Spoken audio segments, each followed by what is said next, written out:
I don't know how long I can keep this up for. I think I might have to stop after this video because I think I'm learning too much about this movie, to be honest. Okay, so I'm looking at this article from comicbookmovie.com.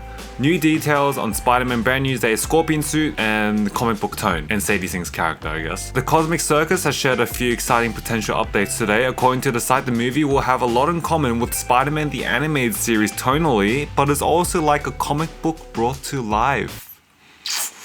I like the sound of that. Scorpion is one of Spider-Man Brand New Day's only confirmed villains, and it said that his armor will be a mix of the classic design from the comics and Matt Gargan's metallic armor from the Spider-Man video games. However, design-wise, it will be closer to your friendly neighborhood Spider-Man.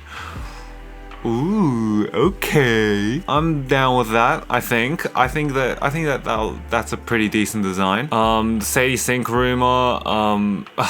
At this point, I don't care. They've said every female character under the sun at this point. She will likely play an ally to Peter and not Spider-Man.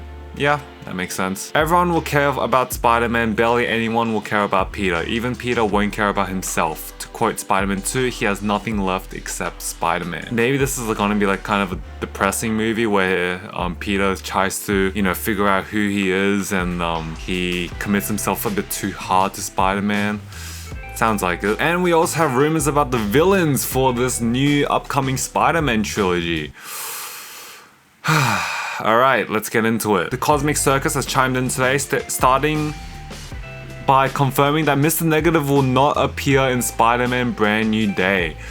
Yep, I said that last video. I was like, none of these scoopers are reporting anything on Mr. Negative, so I'm pretty sure he's not gonna appear. The idea behind the multiple side villains that we're seeing reported by multiple scoopers isn't because scoopers are confused, the site explains. A good majority of those villains being reported are meant to be part of an opening montage similar to the Fantastic Four First Steps, where we would see Spider-Man take on these villains over the years since No Way Home. That makes sense. We'll see how each passing battle, Peter will upgrade his suit, reaching the one we would see in Brand New Day. I'm not really sure how I feel about the montage in First Steps. It felt a bit rushed, and I felt like it just crammed a lot in that I would have loved to see. You know, so hopefully it's not that fast. Hopefully they pace it out a bit, because characters like Tarantula and Tombstone and Boomerang, they're not completely unknowns, especially Tombstone. Like, he's a pretty big fucking villain. Oh wait, hold on. It says for the rest of the MCU trilogy, the names being thrown around are the Kingpin, Venom, Tombstone, Hammerhead, and Prowler. Prowler makes sense because he does have a lot of name recognition after the Spider-Verse movies. The prevailing theory is that Matt Gargan will serve as the MCU's Venom, skipping over Eddie Brock and giving the Scorpion a shot at revenge after his inevitably beaten in Spider-Man Brand New Day. That's likely a story for Spider-Man 5, after Peter brings the alien costume back to Earth after Avengers Secret Wars, though there could be a twist. Yeah, that sounds, I would have said the same thing. Interesting. Okay, that sounds pretty good. I know a lot of people are gonna be mad that the skipping over Eddie Brock, you know, because like, when was the last time we saw Eddie Brock and Peter Parker interact on screen?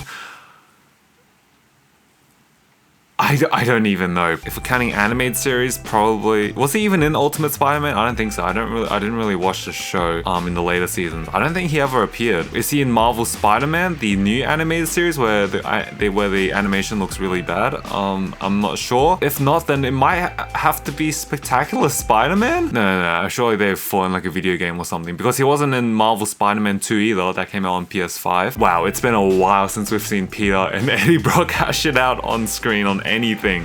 Jeez, unless I'm missing something very obvious. But this honestly does make sense. The Kingpin, I'm not sure how they will do him, because, you know, the movie rights to Kingpin are owned by Sony, so technically it would have to be a different character to the one owned by Marvel, played by Vincent D'Onofrio, so unless they work something out, I don't know how that's gonna work. I'm down to see Matt Gargan take on Venom. I know a lot of people don't like that little stint of him as Venom. I think they could make it work, especially if they're gonna skip over Eddie Brock, because we did just get Eddie Brock for like, I don't know, however many years with Tom Hardy. Jesus Christ, those fucking movies. But yeah, I think I'm down for most of what this says. I'm not really sure about the montage bit. Hopefully it doesn't go by too quick, because I do like some Spidey action. Sounds pretty good. I guess we're getting another symbiote. It is still insane to me that we never got Spider-Man in any of those 3 Venom movies. Isn't that fucking insane? How?